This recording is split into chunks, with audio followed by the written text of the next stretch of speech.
madaxweynaha dawladda deegaanka Soomaalida mudane Mustafa Maxamed Cumar ayaa munaasabad qada sharafeeda ku maamuusay odayaal dhaqameedkii ka kala yimid gobolada Sool, Sanaag, Cayn iyo qaybo kamida gobolka Doolo waxayna munaasabadani ka qabsantay xarunta madaxtooyada. hadima sharafeedkan oo ahayd mid siyaasadeed loo soo agaasimay ayaa waxa uu horeyntii ka hadlay madaxweynaha dawladda deegaanka Soomaalida mudane Mustafa Maxamed Cumar oo sheegay inuu aad ugu faraxsan yahay kulankan isla markaasina shaaciyay in ay yeelan doonaan kulamo kale oo ay ku kala qaadan doonaan.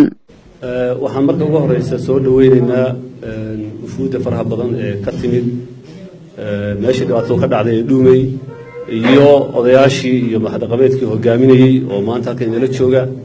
waxaan leenahay marka hore soo dhawaada magaalada Jijjiga ku soo dhawaada deegaanka Soomaalida ku soo dhawaada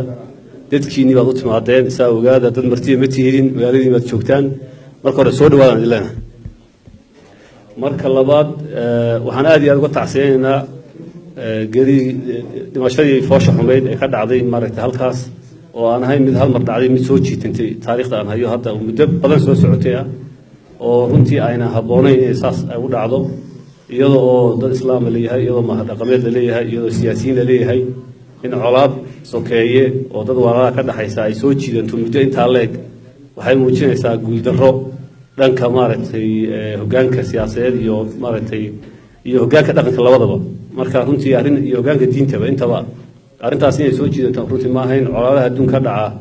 taa ka dhacday Dhuumay iyo tulamid oo kaliya maaha way kuwa ka badan baa jiro ka waaweyn oo dad baan ku dhintay boqolaal sano socon jiray colaad kastoo adduunka dhacdana aakhirka miis baa lagu xaliyaa miis bay ku dhamaataa dagaal kastoo adduunka jira gool buu ku dhamaada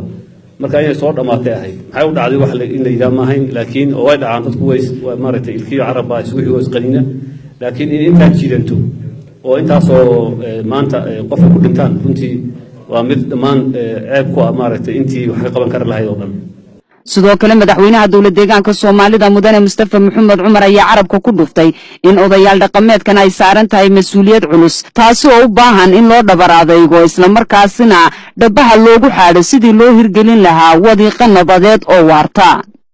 aad baan wadankan dhibaatadaas inay dhacdo ma ahayn 65 qof oo Soomaali oo walaalihii maanta meel ay naga baxaan ma joogno oo dagaal bilaa macna iyo cididii ina haynin wax loo aan iga garanay runtii oo aan ahayn sheedan marka arrimaha noocaas oo kale inaan soo noqday ma rajaynaynaa wufuudii hogaaminaysay gobasha nabadeedna way joogaan halkan iyagoo ka hadli doonaan iyagaa sii wadi doona wada hadalka gobashooda iyo wada hadalku way inoo furan yahay wixii tala iyo maaragtay iyo wixii taageera wada garab taaganahay waxaan rajaynaynaa in nabad waarta oo soo afjarta colaadda guud halka ay ka dalato waxaan aan warwalba diyaar lanahay inaan taageerno walaalaha naga gobolka Sool ee maaragtay dhibaataysan arrintan dhex martay inaad maaragtay ku tashataan taageeradana ayaan rabnaa inaan maanta halka sheego waxaan rabaa in iyadoo aan eegayno dhibaatooyinka xagga waxbarashada ka jira aagaas inaan arday 30 ah iyagana waxbarasho u bixin deegaanka Soomaali ahaan oo ardaydii oo heer jaamacadeed ardaydaas oo musliin waxay ka caawin doonaan inay la falgalaan deegaanka wax la qaybsadaan. waxaa isagna geestiisa ka hadlay garaad kulmiye garaad Maxamed oo tibaaxay in gurmadkii dawladdu ay gaarsiisay goboladaasi ay dhaliyeen dhisidda gobol nabadeed. mudane madaxweyne Mustafa Maxamed Cumar madaxweyne ku-xigeenka mudane Aadan Faarax wasiirada anigoo ku hadlaya magaca ergada waa idin salaamayna waa idin mahadcelinaynaa jazaakumullahu khayr. mahadcelin kadib madaxweynaha isagoo hadda shirka soo baxay haddana safar ku jira inuu naarkana anoo wafdiga magaciisa ku hadlaya waan uga mahadcelinayaa safarkii iyo daalkii isagoo weli ka waxaysan haddana safar ku jira inuu naqaabilo taana waxaan leenahay jazaakumullah waxayna tusaysaa baahida aad u qabto in walaaliheen ay heshiiyaan inkastoo inuu isku soo noqon doono waane iyo talo iyo wixii tabasha ay wataan inaad dhageysato haddana in safarka aan ku fasaxno annaguna aan shirka sii wadno inuu madaxweynuhu noo ogolaadayna waan ku faraxsannahay guddiyadeediina way noo dhisan yihiin aan hawshaa ku geli lahayn. waxaa intaa dheer madaxweyne dadku koonfurta Sool waa meesha la isku diday laakiin dadka badankiisu waa Itoobiyaan oo meeshay degan yihiin Itoobiya u badan yihiin magaalooyinkooga waaweyn xoolahoogii barkadahoogii deegaanka Soomaalida ay ka tirsan yihiin marka in iyagana heshiisiinta ka sako caafimaad darro waxbarasho la'aan dhibaato badan maamul la'aan badan baa ka jirta kulay dabcan madaxdii sarena way joogtaa iyaga afkooga kaga dhargi doona markaad isku soo noqotaan oo idin waxaynaya annagu intaanu soo aragnay baa inahaasa waxaan xagga u soo qaadayaa in meesha la isku dilay una ay gobolka Sool magaalada Dhumay iyo agaarkeega tahay laakiin xoolihii iyo dadkii iyo dhibaatada meesha aysan Itoobiya ay tahay waxaan kaaga mahad celinaynaa oo adiga iyo dawladdaadaba kaaga mahad celinaynaa gurmadkii dadku aad buu dhibaataysnaa laakiin gurmadka yar ee samayseen wax weyn buu taray wadooyin badan buu furay dad badan baanu gaarsiinay kulli media-ga lagala socday taasna way mahad celin iyo duco haweenkii iyo caruurtii iyo umulihii geedaha hoostooda ku dhalay